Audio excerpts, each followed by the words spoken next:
How's it going, everybody, and welcome to episode 180 of Master My Garden podcast. Now, this week's episode, we're going back to Donegal. I've only actually spoken to somebody from Donegal. This will be the second time, having previously spoken to Seamus O'Donnell on episode number 69.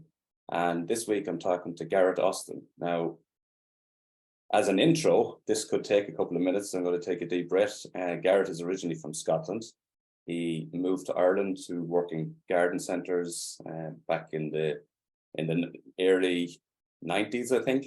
And from there, worked in different garden centres, became a garden centre manager, has since moved to the Northwest Regional College to train horticulture. He's a regular speaker on BBC Northern Ireland, having previously been on Midwest Radio and Highland Radio, so he's going to be well used to speaking in a podcast setting. He's a horticultural tutor. He's a grow your own enthusiast. Not that long ago, went back to do a postgrad and masters in organic horticulture. He's a big supporter of the Young Horticulturalist of the Year and is a member of the Chartered Institute of Horticulturalists. So it's quite a CV, and this conversation could go in any direction. We're going to try and centre as much as we can around growing your own food, because he grows that. Actually, a former microgreen grower as well, I saw on somewhere or other. So yeah, there's a long list of avenues that this conversation could go, but really looking forward to it. And Gareth, you're very welcome to Master My Garden podcast. Yes, John. Hello from a very, very sunny East Donegal. Hopefully down in Laois, the weather's treating you well.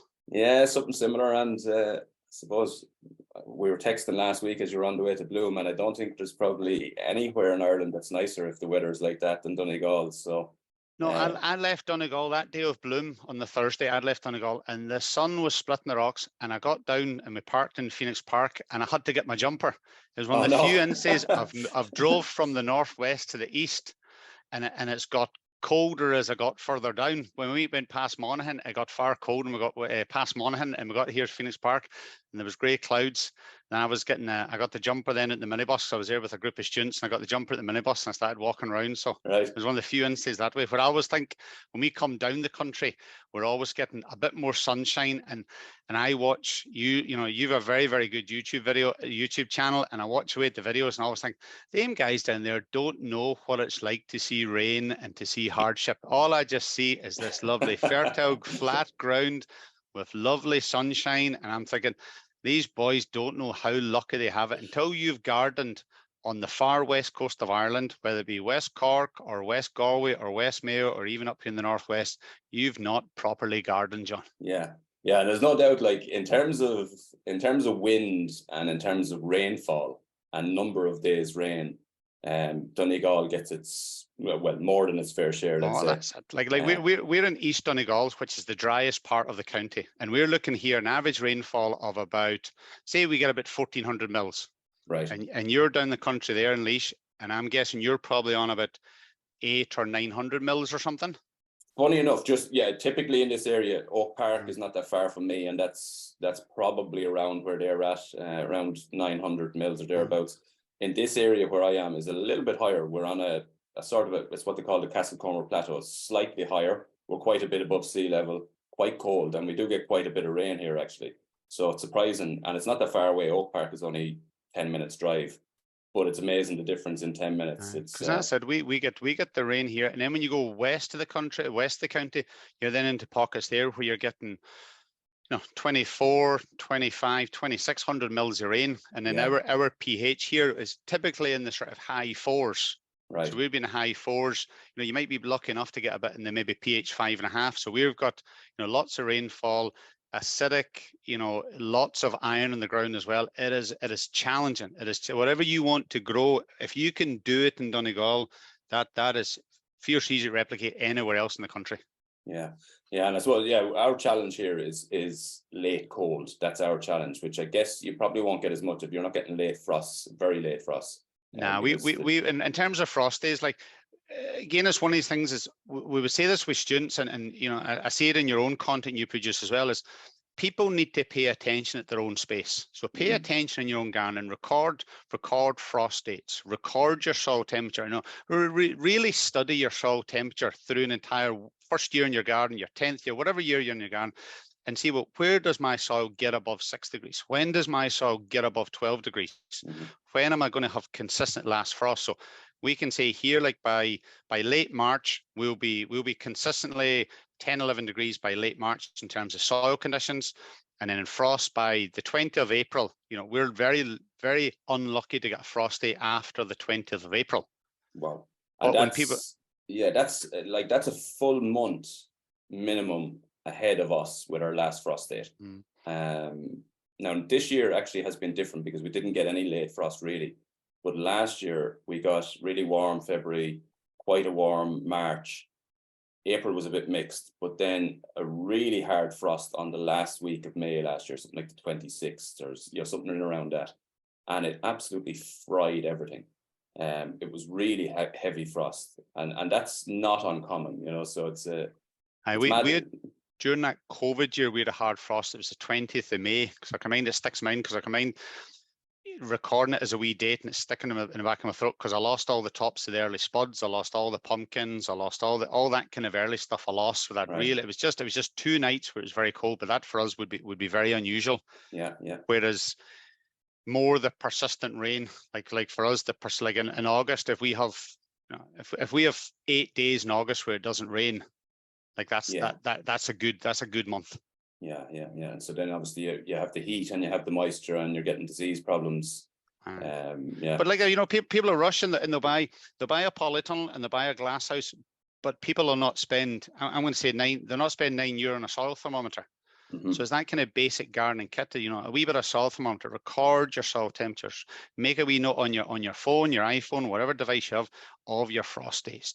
Keep those records, and then keep a record of every date you done something 1 year, keep a record of it. So next year, you know, oh, by the 20th of March, I had this planted. By the 14th of May, I was planting this. Like by the early June, you know, I need to have my chilies planted in my polytunnel, whatever. Record those dates, and then it becomes easier because you've got the information. There's less guesswork, and there's so many variables when it comes to particularly growing your own fruit and vegetables, that if you can take the variables out of it by keeping good records, then it actually makes it, I'm going to say, it makes it kind of easy. I always think growing the stuff's easy. It's using it up's the hard part. Yeah, for sure. We've actually started off with some brilliant information there, and I think the key there is to, and you said it yourself, is to be aware of your own garden, wherever that is. And like somebody who's living 20 minutes from me can have a totally different garden in terms of, you know, the late frosts and even the rainfall than what I'm getting here. And the same goes for you in Donegal, the same goes for someone in, you know, the southwest. You know, it's different everywhere. So just be aware of your space. And then I do pretty much every month do this, what you can sow this month, and I always say that it's, you know, that it can be different for everybody. And like I was walking through the Victorian walled garden there at Bloom, and you're going down the main pathway coming through it, and the beautiful beds full of Eremureus and foxtail stuff, and I could hear people chatting, and they were saying, I wonder if that would grow in my windy garden. And of course I was just shooting the breeze, and I was always sure, listen, if it can grow in Donegal, it'll grow in your garden. And she was saying, oh, whereabouts are you? And I was explaining where I was. And she was, oh, you know, we're very windy. We're in Gore's Bridge or something, they were saying down. And I was like, I said, wait a minute, pet. I says, you don't know wind at all. Like if you're talking about Gore's Bridge wind, I says, if you think that's windy, that plant grows with me. And if it grows with me, it's sure it'll grow with you. Like, so it's almost that idea of people's idea of what wind is, or what wet conditions is, or what bad soil is, or what good soil is. And the best way that a gardener can experience lots of different conditions is to go and visit gardens, whether it's be, you know, the secret gardens of Sligo Trail, or whether it be the gardens of Carlow, or actually go and visit other gardens. Again, it's a great way to see what can be grown in an area, in a parish, in a community, in a townland as well. And whether it be the historical gardens that ran by OPW and stuff, or whether it be some of the private gardens open throughout the length and breadth of Ireland, is take an opportunity, folks, to go and visit other people's gardens. Yeah, for sure. Yeah, so there's great learning in talking to that, and even talking to older gardeners in your area is always a good one, because there's a saying around here, how do you beat the May frost? And that's following on from what I was saying about the fact that we get a late frost. And there's an old gardener around here, and his thing was you beat the May frost by planting in June. Now, now in June for you guys would be extremely late, but it's not uncommon around here, you know. So it's talking to the older gardeners is always a good way as well. Whereas I suppose around here they would say never pass your clout until May's out. Right. And that's basically don't stop wearing your vest until the end of May. That's the saying. That's the saying up here. So, yeah. Well, listen again, John. I forgot to say just when but listen, thanks so much for having me on. I was thinking about the who's who that's done your podcast, and actually, in fairness, folks, if you go into the mastermygarden.com website and look at the who's done the podcast, because I was going to say you have had Seamus O'Donnell on from Donegal, Clan Mator Nurseries, which is up in the windswept parts of Falcara, which is a fantastic garden. Another Donegal man you did have on a number of years ago was Conor Gallina. And Conor done a peat free special with you because Conor's a horticulture advisor up at Caffrey. Yeah, so that's right. As well. And then I was thinking then from an Ulster point of view, yeah, Jane McCorkle was on it as well. But I looked through the list from Dermot Carey to Colin O'Driscoll, Charles Downing. I noticed you've had Peter Donegan on twice on two separate occasions. Yeah, yeah. So that's a bit of a feather in his cap because I don't think anybody's done your podcast twice. Yeah, no, I think he's the only one. Yeah, no, fair plays to Peter that. But no, you've got an interesting enough like the one you done with Jeff. What was book that Jeff done? The teaming with bacteria or team with fungi? Yeah, team with fungi and team with microbes is his most recent one. Yeah, that's a really good book. And actually, I got it. He narrates the audiobook version of it. I'd be a great sort of man for listening to your own podcast and other audiobooks when I'm out doing gardening, because a lot of gardening is just muscle memory. You're footing about doing stuff, and his audible book of it brings the book to life. Like it's really good. Like it is right, because definitely... I have the book, and it's quite a difficult read, to be honest with you. It's more of you'll dip into it and pick out something and go away. You couldn't sit down and read it. It's too. The audible book is great, and the other one, which is Professor Dave Goldson's book on rewilding your garden. That's a fantastic audible book. As a written book, it's heavy, but as an audible book, it's really good. Like right, must look out for that one. So yeah, look, it's as I said, great to have you on. And we've already touched on some brilliant stuff, and I knew the conversation will probably go in different directions, and I'm sure it still will. I suppose to sort of hone in on a few of the bits. So you've previously worked in garden centres, and you're now horticulture tutor.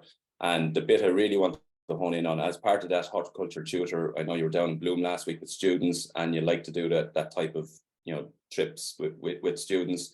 And the fact that you're a supporter of the Young Horticulturalist of the Year, I suppose a few things come to mind there. Horticulture as a career, and I suppose it's a lovely career, but a lot of people do seem to come to it a little bit later in life generally.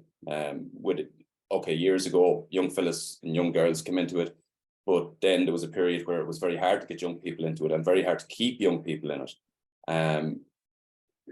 I suppose there's a few things, and I had Fred from Kildalton College on a few years ago, and we talked about it a little bit as well. I still feel that as an industry and as a career, it's not respected enough is one way of putting it. There is opportunities. It varies from county to county, area to area, country to country. But it's definitely, I don't think it's respected enough. But it's great to see things like the Young Horticulturalist of the Year and that sort of thing. What's your own feeling on that? Just from a horticulture tutor perspective. I'm gonna agree. I'm gonna agree largely what you're saying, and that I even think from a mindset point of view, like if somebody was to stop John on the street, would John say he was a horticulturist, or would John say he's a gardener? And this is part of the aspect of are you an agricultural specialist, or are you a farmer? And I think sometimes the skill and the science which involved in horticulture is downplayed into your man does a bit of gardening. Yeah. And I think as a horticulturalist and as a professional gardener in the form of being a horticulturalist, I think you have to put your head up and you have to say, this is my industry. I'm proud to represent the industry. I'm a professional industry. And as such, as a professional that goes through college, I know yourself as a graduate of Kildalton as well, somebody who's invested in their career in attending college, in turn, when you graduate, you should be in a position to earn a good living wage. And sometimes within the horticultural field, indeed within general gardening, there's a downplay on how much that skill is worth. That if you're an IT specialist, you're getting, you're getting multiples of hundreds per day as an IT specialist, but yet as a time-served horticulturist, and you might have an honours degree from UCC or UCD or any other institutes back in the day, sometimes you're struggling to find a job that pays more than 30,000 a year, which is for somebody who's went through college for multiple years, paid their fees. It's almost a bit of an insult at the end of it. And now what we've done as an industry under banners such as, the Chartered Institute of Horticulture, and of course the GLDA and other people have done it as well, is professionalizing the industry. And there's mandatory CPD. And then in turn, then for the students looking to enter the industry, young people entering the industry is a hard sell because it's physical work. You're going to have to hustle for a job. You may have to travel abroad as well.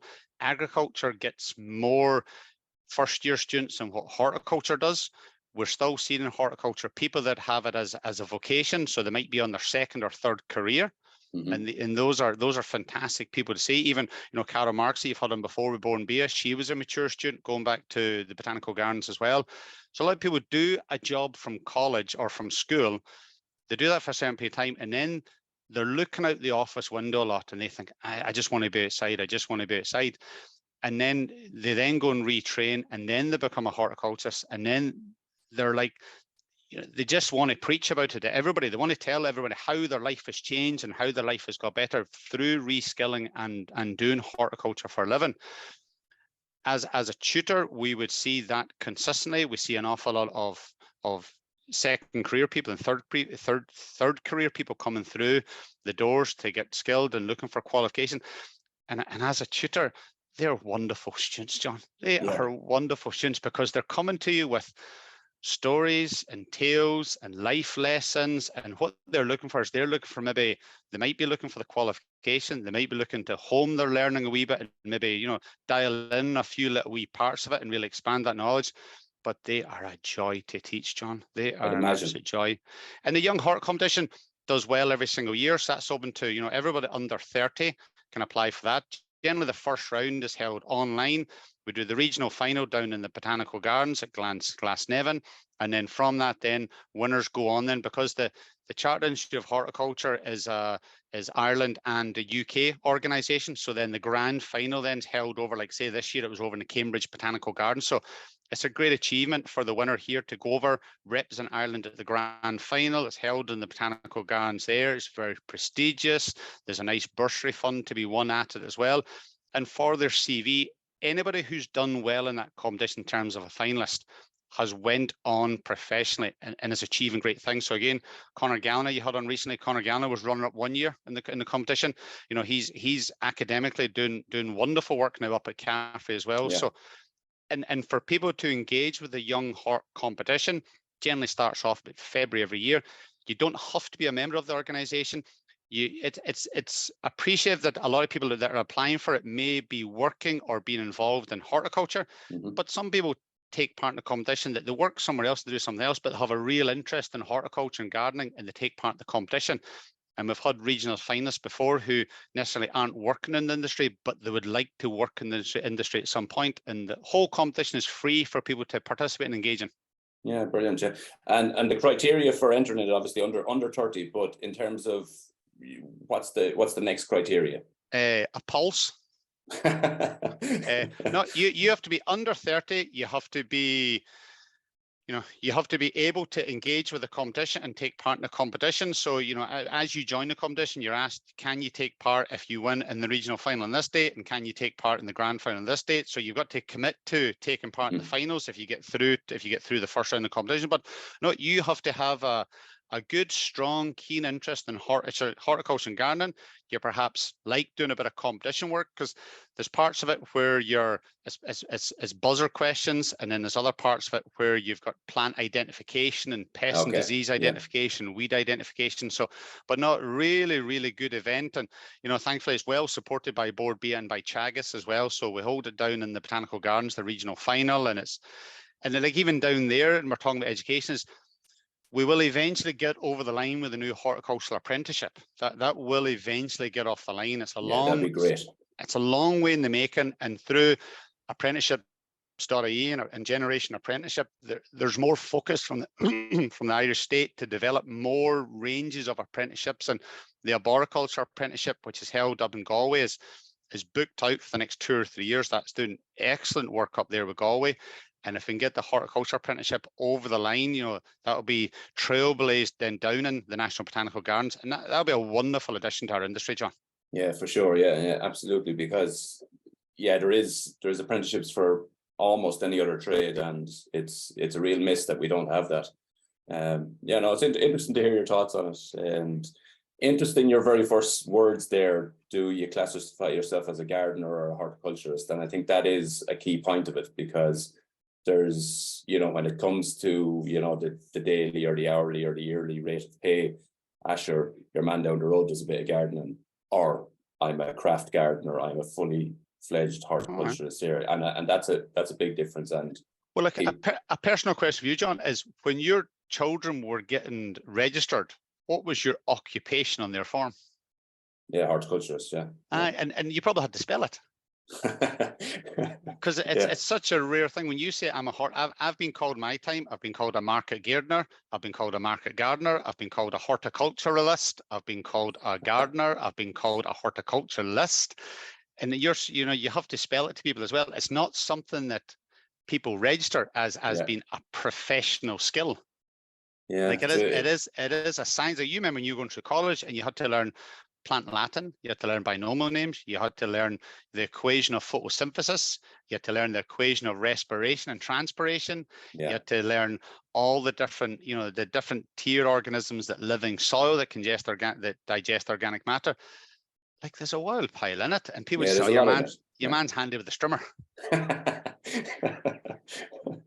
That is the comparison, and I think it's important to kind of break that comparison. But that's interesting to hear your thoughts on that.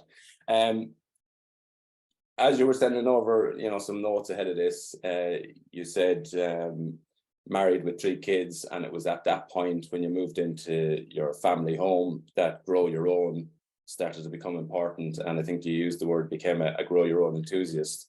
And that's, I suppose, a common trait where people, well, I suppose you don't really have the space or the time to do it until you're in your own home anyway. But at that point, most people start to grow their own, and a lot of them become enthusiasts.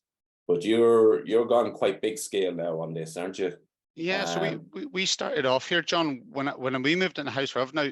This is maybe slightly a different story than other people tell, in that I'm very much suburban Ireland. I live in a housing estate. I'm not living on a half acre or an acre plot or anything. I live in a housing estate. So when we moved in this house in 2005, after we got married, we put in 3 little wee raised beds, 8x4 raised beds. And I thought, I'll foot it about. I'll grow a wee bit of salad. It'll be nice and handy. And then I had that, and then I started expanding a few more wee beds. I need a bit more space, and I thought, well, I'll get a few chickens, and I put a wee chicken run in. I thought this is kind of handy. And then I was teaching at that time as well, doing and the sort of specialist teaching I was doing is particularly in Derry, was taking on unused pockets of land within the city and actually developing community gardens.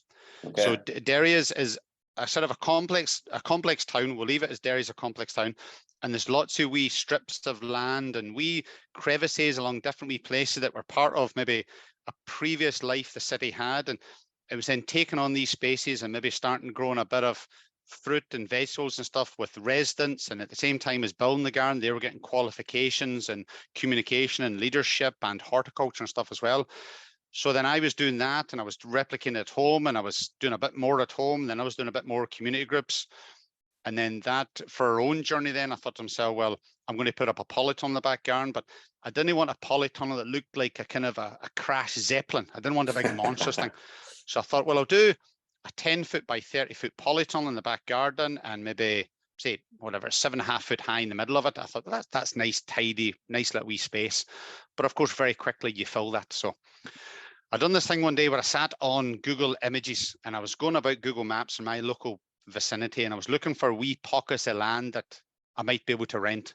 So about 0.5 kilometre in the corner from me, there was a house, and I had a bit of a spare garden at the side of it. So I quite just went to the door, and I chapped the door, and I says, I'm actually interested in a wee bit extra space to grow vegetables. You have a bit of a spare at the back of the house you're not using. Can I rent it from you?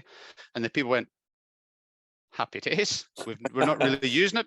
It's a bit of a hindrance to look after. So we ended up taking a wee bit of ground. So now I'm up to, I always have to write this down before I start talking. So now I have 45, so I have 45, 75 foot, 45, 75 foot long beds. So 45, 75 that I use then for annual vegetable production. And then I've got 8 75-foot beds full of comfrey. So I use the comfrey then for chopping and dropping and stuff then for the spuds as well. So I'm into a fairly decent scale, and that's for ourselves. So we're a family of 5, and then the people I get the field from, I give some for their household as well. And then there'd be a number of local organizations here that I might filter some produce in as well, who then distribute it then to engagers and maybe their charity groups and stuff as well. So, you know, we grow enough to keep ourselves busy, and we always grow a little wee surplus that we're fortunate enough that we can share it. Mm-hmm.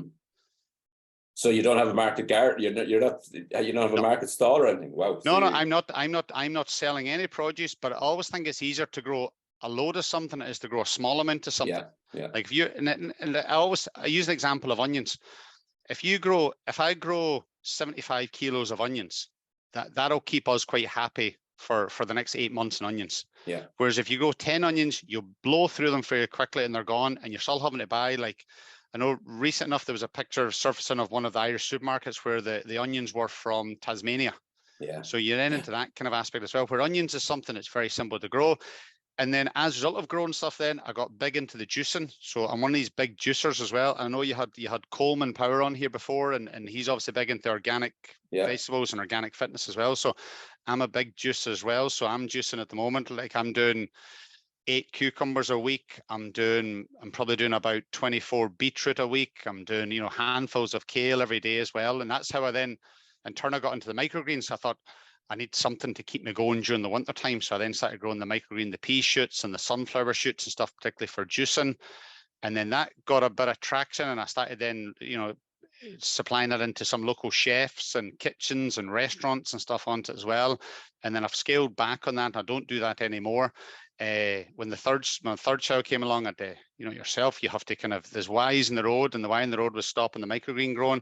So I just focused then just now on the field vegetables. And I'm a big believer, as you know, other people have said in the past, kids who grow kale eat kale. Kids who grow sugar snap peas eat sugar snap peas. Yeah. If you grow it, your wains will eat it. And growing fruit and vegetable is the way to not just get rid of, but to completely obliterate picky eaters. Mm-hmm. When you grow broccoli and you give raw broccoli to a wain, you'll be surprised they'll just eat it. Yeah. That's well, it's funny you pick broccoli anyway, because I have a 4-year-old and she's going through that little fussy stage at the moment where at the start she would eat everything, and she's going through a little bit of a fussy stage at the minute. But the one thing she will eat would be out in the polytunnel. It's finished now, but earlier in the time I'd broccoli in the polytunnel, and she was just picking it and eating it. And she's quite a hardy little thing, and now she's telling everyone she gets her strength from eating her broccoli. And the first time she done that, the first time she broke a bit off the plant, you were probably like, "Don't do that." And no, walk away. After a few times, you're like, "No, just you think this is great." Just you work. Like I used to grow strawberries, and I used to curse the wains for eating all the strawberries. Yeah. I think, well, that's what I'm growing them for. So I just grow piles of strawberries, and if the neighbours' wains want to come in and eat strawberries in the back garden, well, sure, at least they're getting eaten. That's what I looked upon. And then, like we grow a wild pile of garlic, and then I got into growing beans, and I got then sort of a bit, I'm going to say, obsessed by growing broad beans. So now I love growing broad beans. I think broad beans is just one of these really enjoyable crops to grow in terms of soil health, fertility, management soil, and of course then you've got to pick all the pods, which is I'm going to say almost a zen thing to do, is picking pods, and then you've got to bring them home and you've got to shell them. And many an evening we'd sit just at table and chairs in the back garden with wains just shelling broad beans, and then you've got to blanch them, and then you've got to then double pod them after that. And for us, that's replaced, you know, for many a generation that was sitting around the fire at night telling stories and that. For us now, it's the broad beans. When you sit in the broad beans, like when you're driving somewhere with the kids tell you stories and they chat away and stuff. When you're sitting shelling broad beans, it's the same kids just chat away and they'll tell you stories about their day and what they were at and stuff. So we kind of got big into growing broad beans, and I always look to try and have at least 15 kilos of broad beans going into the freezer by the end of the year. Wow. And we would just tip away at that during the course of the year. And then once you grow vegetables, you're honest, like Coleman said a good while ago, I'm trying to find the episode that Coleman's on the show, but once you grow vegetables, you start to eat even more of them. So then you start having, cereal and that type of breakfast becomes a thing of the past. And then you're into then radishes on toast, and you're into then kale with eggs, and then you're into broad beans with eggs and a bit of chorizo for your breakfast. And it just really opens up the world to you in terms of food. Once you start looking upon the vegetable as not just being a side dish to the steak or the pork chop or stuff, and you actually look at what can I do with these vegetables. There's two new breakfasts for me. So I have various vegetables every morning with breakfast and eggs every morning.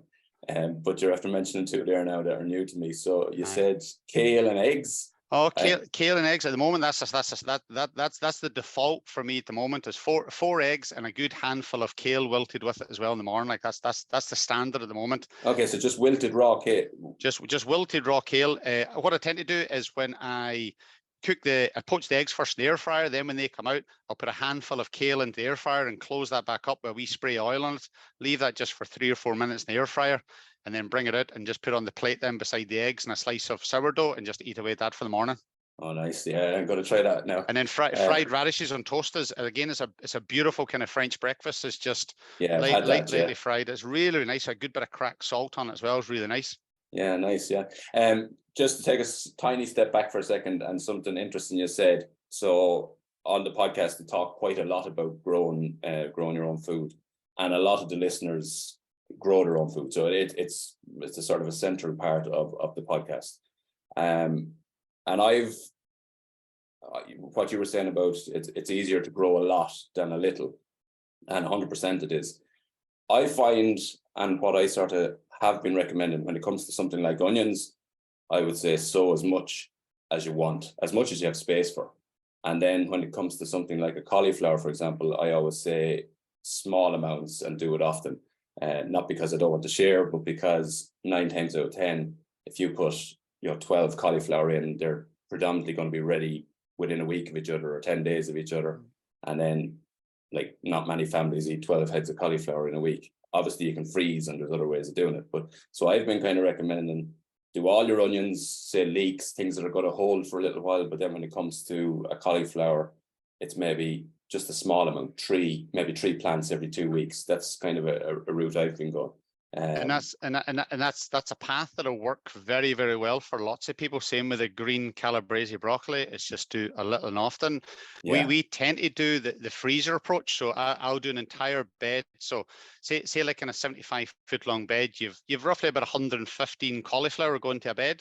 So we'll plant one big bed full of cauliflower, and then choosing an open pollinated variety, I'll get a staggered harvest over about 6 weeks off that bed. If it's an F1, or probably within 3 weeks, everything will be that bed. Then we harvest, blanch, bag, and freeze. And then when it's in the freezer, we tend to find it's far easier to use because it's clean and it's ready to go. Mm-hmm. Whereas for going out to the garden and cutting a fresh cauliflower and come in and cleaning it and prepping it and stuff, it then becomes a weekend product rather than a weekday product. Whereas by having the product in the freezer, it then becomes a weekday product that there's always cauliflower, broccoli, cabbage, there's chopped leeks in the freezer, the broad beans, the string beans, they're always available in the freezer, and they can just be took straight from the freezer. Yeah, and that's a nice approach, yeah.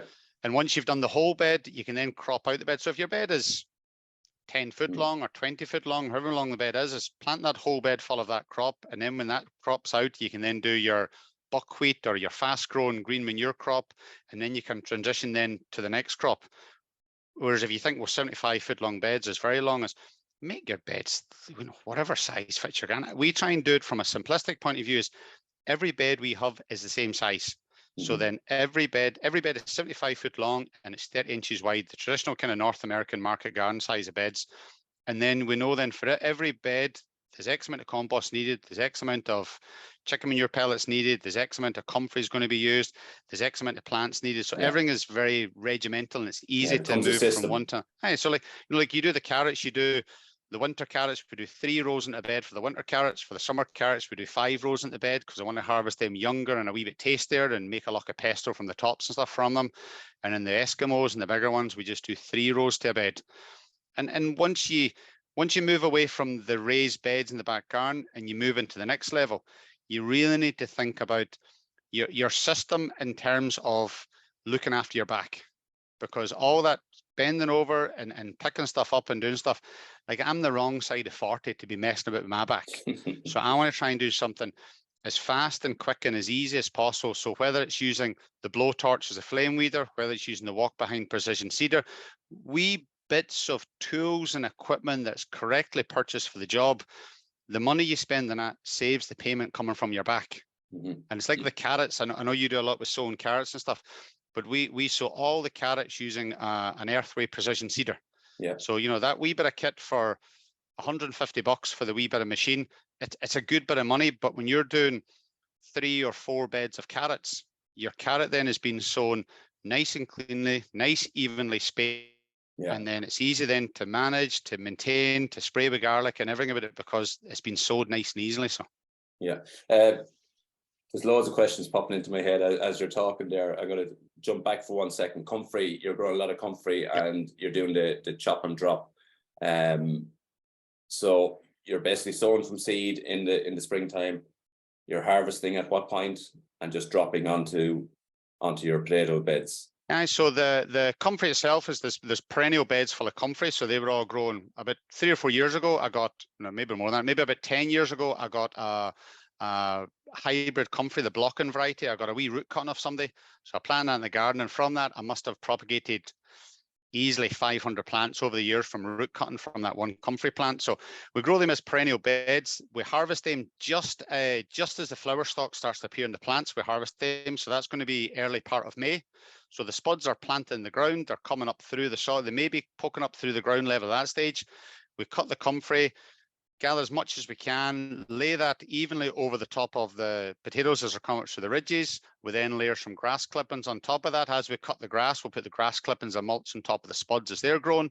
And then by mid-June to 3rd week in June, the comfrey will get a second cut, and that'll be used then to mulch the side of the ridges of the potato beds. And then after that, the comfrey is left alone after that. So the joy of the blocking variety that you've spoken about before on the pod here is it's a sterile variety, so it doesn't self-seed and take over. So it grows a nice big clump. But if you don't harvest it, now, if you plant it and let it come into flower, it's great for the bees, and the bees enjoy it. And if you're growing it for the bees, we'll grow it for the bees. If you're growing it as an accumulator plant to then feed your other plants in the garden, you want to cut it before it comes into flower, because as soon as it starts going into flower, the leaves lose a lot of the vigor from it, and you start getting that mildew with it as well. And again, it's largely discounted the making the comfrey tea and steeping the comfrey in a bucket and stuff. That creates a liquid fertilizer, but it doesn't create healthy biology. Okay. And if you're trying to make a healthy biology tea from comfrey, you need to aerate it. No good biology lives in anaerobic conditions. They all live in aerobic conditions. So you can steep nettles in a bucket and you can make a fertilizer from it, and you will make a plant food from it, but you're not curating healthy biology. Okay. So the easiest way to do it is just to be chopping and dropping. So cut your comfrey, put it in a wheelbarrow, chop it up with a spade, and just lay it around your plants, your rose plants, whatever ornamental plants you may have, or indeed I just use it on the potatoes to put it around the tomatoes and stuff. I don't use it around the tomatoes and around about the polytunnel plants because I want lots of fresh air going through the polytunnel. So I don't do a mulch of any wet material at all in the polytunnel. I keep that area nice and dry and nice and light to get a good flow of air around them. But around the potatoes, we would use around the potatoes, and then around the sweet corn, we're kind of just on the edge of where it's possible to grow sweet corn. So we grow a super sweet early bird F1 variety, and I'll get about 2 cobs per plant, and we would use the comfrey on that as well. Okay, brilliant. You mentioned then as well spraying garlic onto carrots, and that's to try and prevent the carrot root fly, I presume. Yep. So you're not using netting at all. You're using the likes of a garlic spray. So on carrots, on the varieties, I suppose we're getting maybe right down into it now. On the terms of the carrots, like we grow Mercurio. So I start off with a pelleted carrot seed because it's easier to sow. Yeah. So I do Mercurio, and then I do Eskimo is the late variety. Yeah. So the Mercurio and I do Eskimo. When we sow them, we do the handful of radish seeds at the same time when we sow them. When the radish seed emerges, that's the first application, then the flame weeding over the top of it. So with flame weed, then pre-emergence of the carrots, that knocks a lot of the red shank and the chickweed on the head. And then when the carrot starts to come through, then we do alternate monthly sprays of garlic 1 month, and then 4 weeks later it's seaweed, and then garlic, then seaweed, and garlic and seaweed. And I do that approach over the entire vegetable garden. So I'm using the garlic as a slug control primarily, is what I find the garlic very good for. So garlic alters the light reflecting coming off your plant, so it hides your plants from slugs, so slugs can't find that plant again the week before. So I find the garlic very good for that. The oiliness of the garlic as well helps to prevent, or helps certainly to reduce aphid pressure and other insect pressure on the plants as well. In terms of carrot, it masks the smell of them. And then we use the seaweed then alternately with that, and we use the seaweed then as a biostimulant, but also the seaweed then as a de-stressor. Seaweed is just where you got, like now, prolonged periods of hot, dry weather, you know, every 2 weeks out with your seaweed. And plants treated with seaweed at end of harvest have a higher Brix rating. So in turn, the more sugar with them. So you may interpret that then as being tastier. You may interpret that as being more nutritious, but seaweed is a great support. Now, there'll be many person raise their eyebrow at this, but I don't make the garlic spray. I don't make the seaweed spray. I buy the concentrated bottles of it. I've a well lot going on in my life with it, having to try and make my own seaweed spray and make my own garlic spray. So again, your local garden centre, a little wee half-litre bottle of concentrated garlic spray might be sold under maybe cabbage root fly spray or carrot root fly spray. And then again, the seaweed, a litre bottle of it, it's going to cost you, less than a tenner, and that's going to make you maybe 200 litres of spray. So we just alternate between the two, like. Yeah, seaweed is the one, and at this time, as you said, it's so good at taking that stress of drought off, pushing away disease pressure that might be there, even pest pressure, and definitely from a taste perspective, it's a massive benefit. And it speeds up the germination of the seeds as well. So in cases like parsnips as well, as after you've sowed them, give them a water in with the seaweed, and the hormones in the seaweed counteract the blocking hormone that reduces or slows down the germination of the seeds as well. So folks, whenever you're sowing something in your own kitchen gardens, is after you've sowed them, is water over some diluted seaweed over the top of them as well, and it will speed up the germination rate as well. Yeah, for sure. And you mentioned earlier on just about the amount of compost that's required for the bed size. Are you practicing full no dig up there and putting down compost on your beds? Is that what you're talking about there? Or are you talking about compost as in for the sowing of your seeds? I always find it interesting. The idea of no dig, I always find it interesting. And I know you're going through the no dig journey as well. And I think that no dig can sometimes be very militant to people's approach, but I don't think there ever is a true thing called no dig, because there's always going to be some kind of cultivation or planting or harvesting. You're always going to be interrupting the soil. So our type of no dig would be like we're not ploughing and we're not inverting soil layers. So we're broad forking and we're mulching and we're putting compost stuff on them. But in terms of the compost, so I would buy in some bulk loads of peat-free compost, and I would use that to dress the beds.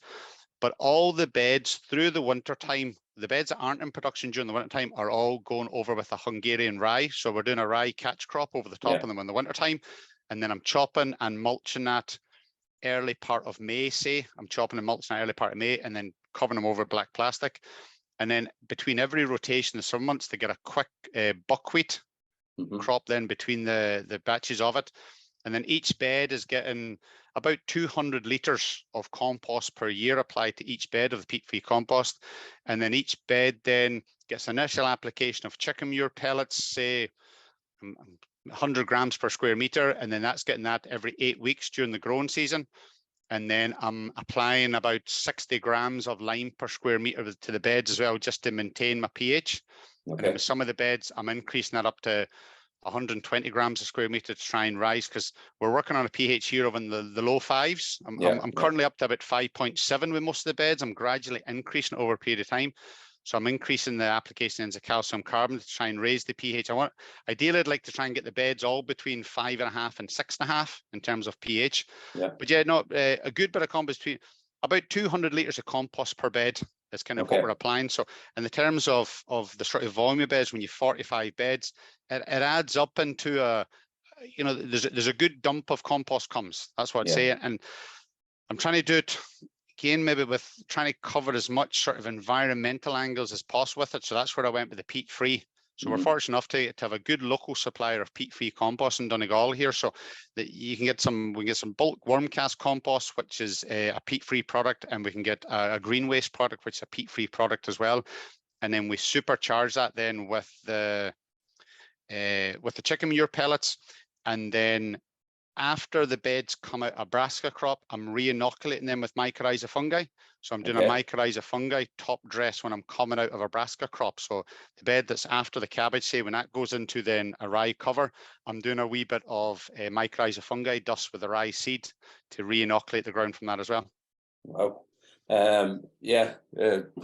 Sounds like a brilliant system. The chicken manure pellets, you're saying that was to sort of supercharge the compost. And do you feel that the nitrogen that comes from that is required, or do you think you get away without that? No, we would definitely need it. We would definitely need it. I think when we're growing at home, sometimes we forget about how much fertility plants require, and sometimes many growers can be a bit, I'm going to use the word stingy, but sometimes they can be a wee bit careful with fertilizer. And if somebody said to you, look, John, there's 365 tins of beans, you can eat one a day for the rest of the year. There'll be many a day you'll have 3 or 4 tins of beans because you're hungry. So even like this with the growing your own stuff, as people put down fertilizer at the start and expect the plant to live on that one application, sure, its entire growing thing. So, you know, it's every 8 weeks. So we give a top dressing around the plants, then, you know, 8 weeks later. And you know, the availability of nitrogen is probably the single biggest limiting factor in growing quality plants. And whether you're organic or you're a conventional grower, you know, organic soils tend to be lower in nitrogen because we're relying continually on the ammonia being broken down into nitrates by the soil biology. So we need to apply a good bit of it into the soil as well. And chicken manure pellets are nice and easy to handle. They're nice and clean to use on it as well. And whether you're using, you know, a straight chicken manure pellet, I know some of the products in is a mixture of chicken feather and chicken meal is some of the products on it as well. But no, that would be my go-to for fertility is chicken manure pellets. And like with the carrots, we do 50 grams to square meters with the carrots, and then with the other crops, then we do 100 grams to square meter. So, you know, this idea where we don't feed carrots and we don't feed parsnips, they need something to get them growing. They do need something. So again, it's a bit of a fallacy. So you don't feed carrots because they go searching at the goodness. Well, look, if you don't feed a stray dog, the dog will survive, but will not thrive. But if you can feed the stray dog and you can get a bowl of food at all the neighbours' doors as well, you're going to have a better dog. So same as carrots, is provide a bit of fertility start and get them growing, but make sure the soil is nice and deep and well worked. And like my favourite garden tool of all the things I have in the kitchen garden is the broad fork. Right. Like that simplistic French garden tool of pushing, it's like a 11-inch long garden fork. You push in the ground, you prise it back, it just fractures the soil horizons. I don't know if have you invested one in your own for your own no dig? No, haven't a broad fork, but it's something that I would definitely have. When you're using that broad fork, I'm even imitating using it as I'm talking to you. As you put in the ground and you pull it back and forth, and you pull out and you put it back down, the feeling you get in your shoulders and the feeling, and it almost feels so primitive to be doing it, but you can really see the benefits in your soil of broad forking.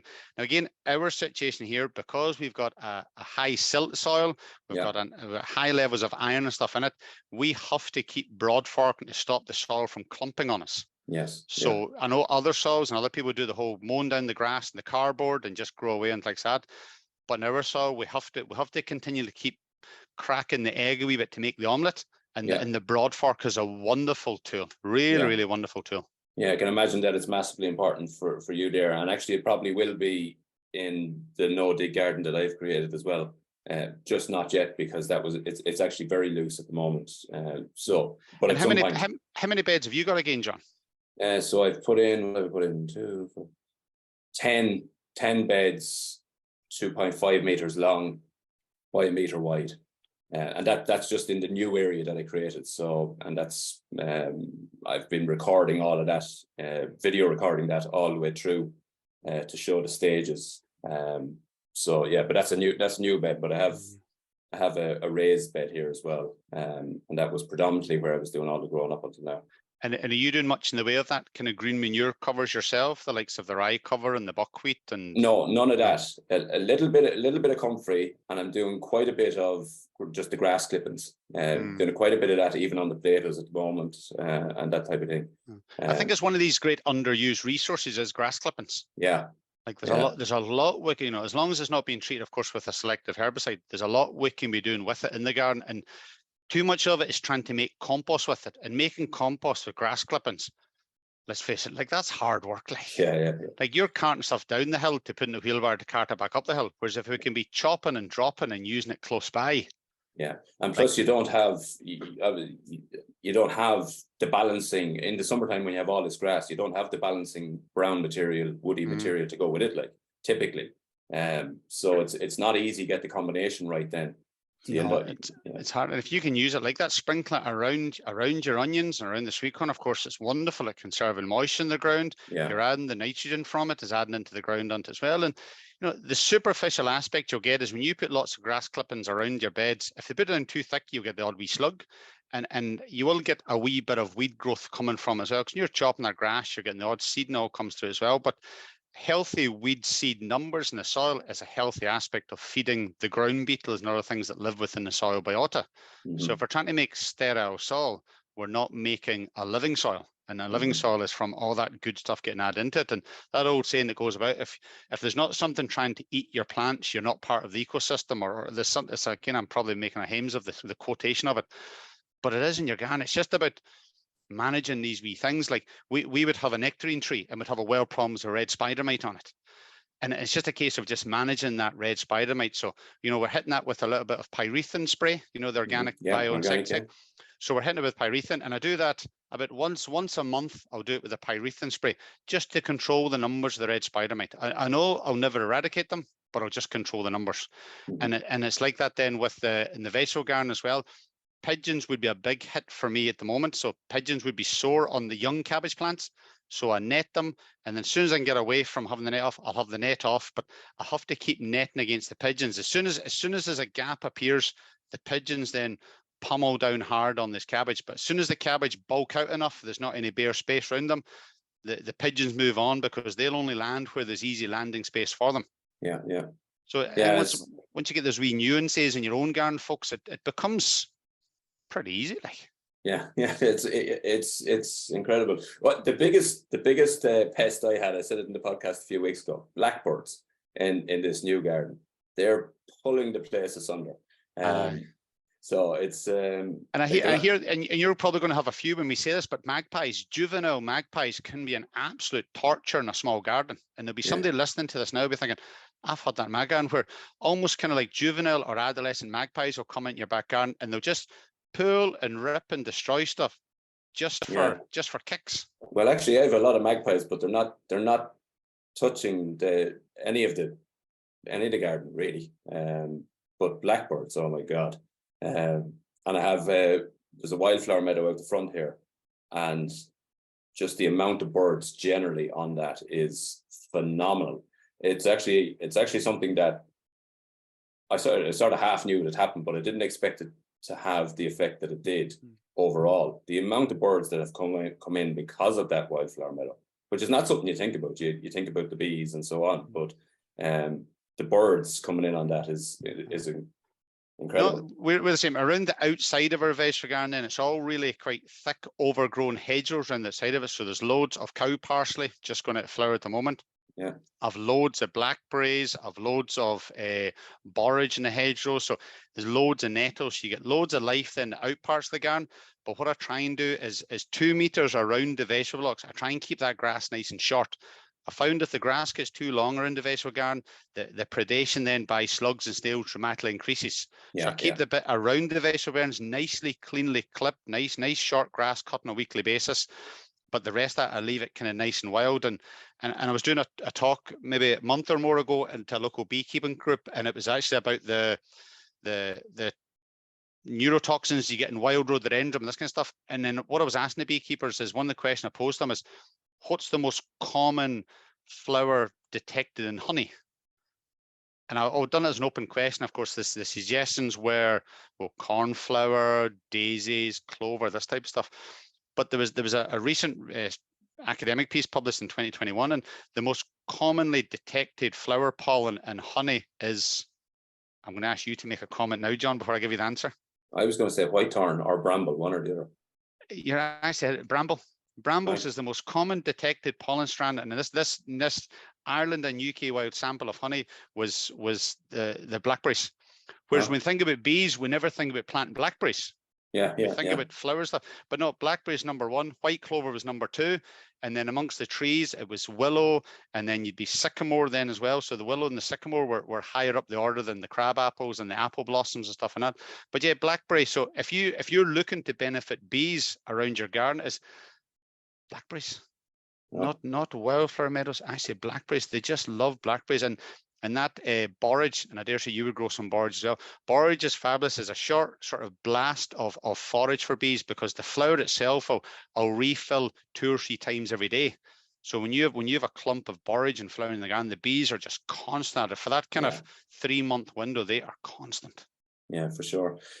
We've gone around many topics, and it's actually, we could probably talk for another few hours, but I'm quite conscious that we're heading for this sort of time frame that we said. Looking ahead to the rest of the year, obviously there's challenges there at the moment with the drought conditions. How are you finding that? Any issues around that? It is a challenge up here. It's the silty soil. Our silty soil is prone to capping. So okay, as it dries out, cap. So what I'm trying to do there is just go around again with the grub hoe or the oscillating hoe, and just to break up the surface layer to try and stop that from capping on me. I'm doing a bit of sprinkling of grass clippings in amongst the plants as well, and I've had to do a bit of target watering recently on the pumpkins, and we grow a big selection of different pumpkins and squashes for storing during the winter time. So although I grow them through the ground cover membrane, that helps to conserve the moisture and keeps the fruit nice and clean and tidy.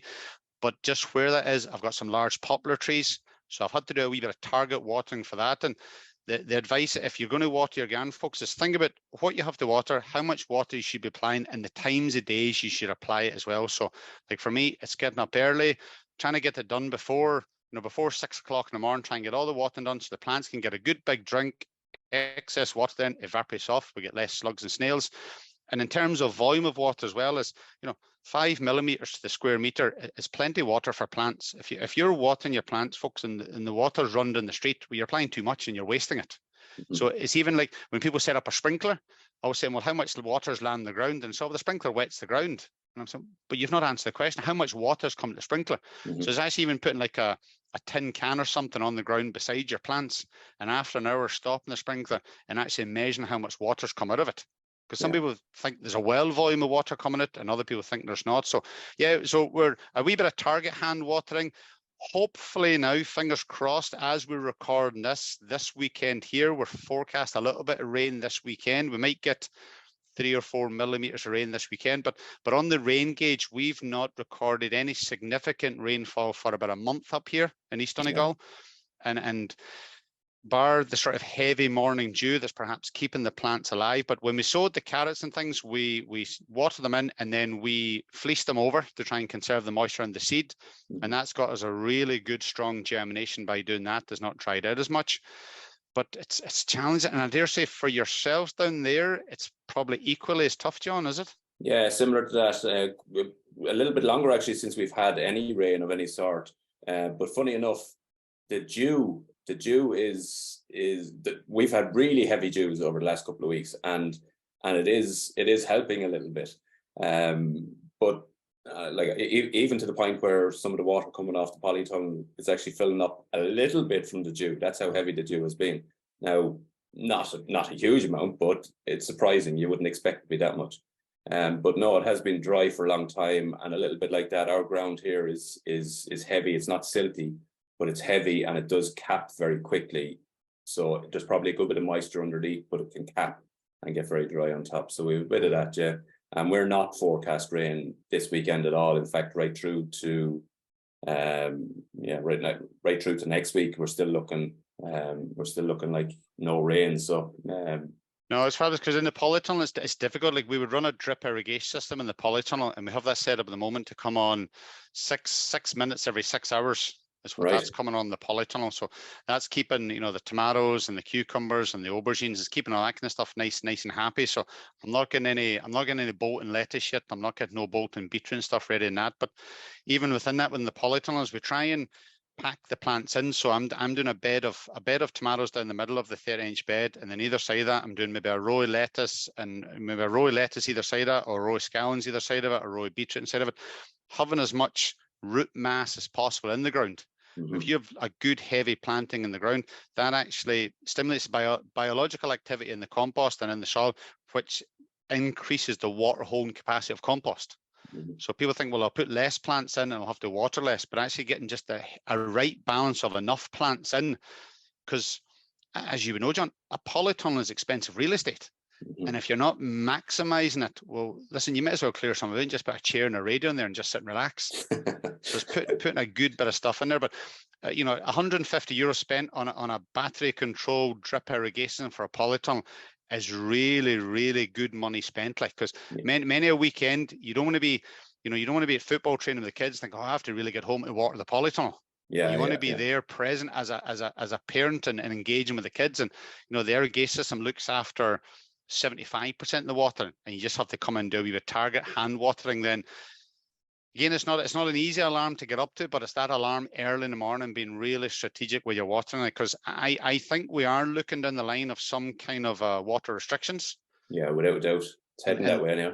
And the IBC tanks full of rainwater and stuff in your own backyard is good, and it's a healthy way of doing it. We just have to be mindful that when we are storing water, that we're storing water safely, that there is a pathogen risk with storing water and not using that water. And a lot of people that are new to the grow your own don't understand that. So they might have butts full of water for 6 or 8 months.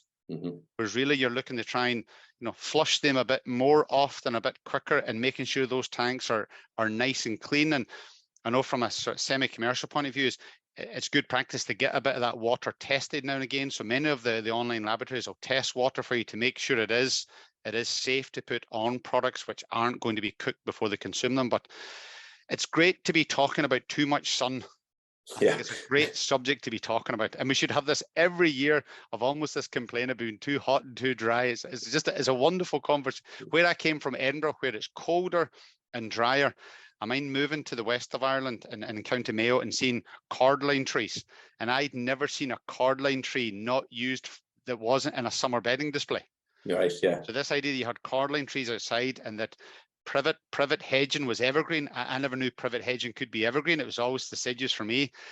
But that was the one thing I got here, was like it rained down Mayo and Sligo and all them places. It rained. And like last year, we're in Kilkenny on holiday last year, and it was, you know, the weather was beautiful, and we're down in East Cork before with the kids as well, and it's beautiful. And we're hopefully down Tipperary and Kerry this year with the kids. And like Ireland in the summertime when the sun shines, it is unreal. Like, yeah, that's for sure. It's as good as anywhere, and the last couple of weeks have been fantastic. Gareth, it's been a really interesting chat. We've gone around lots of different topics, some that I didn't expect to go down, but it's been really interesting. We could chat for hours, but it's been a really great pleasure, and thank you very much for coming on Master My Garden podcast. You're very welcome, John. Thanks very much to yourself for inviting me along, and to all your listeners for staying the course with us. So that's been this week's episode. A huge thanks to Gareth for coming on. Really interesting topics there, particularly like you know, what we spoke about at the start about knowing your garden, what Gareth was saying about that. Again, we spoke about that quite a lot on the podcast, and sort of just reinforces it, that everybody's garden is different, and to, you know, to watch those dates that apply to your garden, and they'll help you going forward. But loads of great tips there the whole way through the episode. If you want to find Gareth, he's on gardenergareth.com. His Twitter handle is @gardenergareth, and the same on Instagram. And he's, you know, always posting really good content, and you can contact him there through those channels. And yeah, that's pretty much this week's episode. Thanks for listening. And until the next time, happy gardening.